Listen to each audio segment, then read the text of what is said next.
I'm here with disturbing news about our favorite gadgets, cell phones, tablets, Wi-Fi, etc. Putting it bluntly, they are damaging the living cells in our bodies and killing many of us prematurely. I'm Dr. Martin Blank from the Department of Physiology and Cellular Biophysics at Columbia University. It is distressing for me and more than 160 colleagues who today are petitioning the United Nations requesting that they address this problem. We are scientists and engineers, and I am here to tell you we have created something that is harming us, and it is getting out of control. Before Edison's light bulb, there was very little electromagnetic radiation in our environment. The levels today are very many times higher than natural background levels and are growing rapidly because of all the new devices that emit this radiation. An example that a lot of us have in our pockets right now is the cell phone. One study shows that as cell phone usage has spread widely, the incidence of fatal brain cancer in younger people has more than tripled. We are putting cellular antennas on residential buildings and on top of hospitals where people are trying to get well. Wireless utility meters and cell towers are blanketing our neighborhoods with radiation.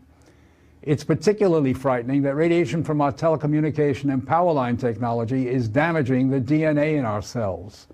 It is clear to many biologists that this can account for the rising cancer rates. Future generations, our children, are at risk. These biologists and scientists are not being heard on the committees that set safety standards. The biological facts are being ignored, and as a result, the safety limits are much too high. They are not protective. More protection will probably result from full disclosure of possible conflicts of interest between regulators and industry. Rising exposure to electromagnetic radiation is a global problem. The World Health Organization and international standard-setting bodies are not acting to protect the public's health and well-being. International exposure guidelines for electromagnetic fields must be strengthened to reflect the reality of their impact on our bodies and, in particular, on our DNA. Although we are still in the midst of a great technological transformation, the time to deal with the harmful biological and health effects is long overdue.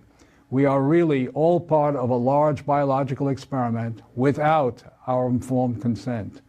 To protect our children, ourselves, and our ecosystem, we must reduce exposure by establishing more protective guidelines.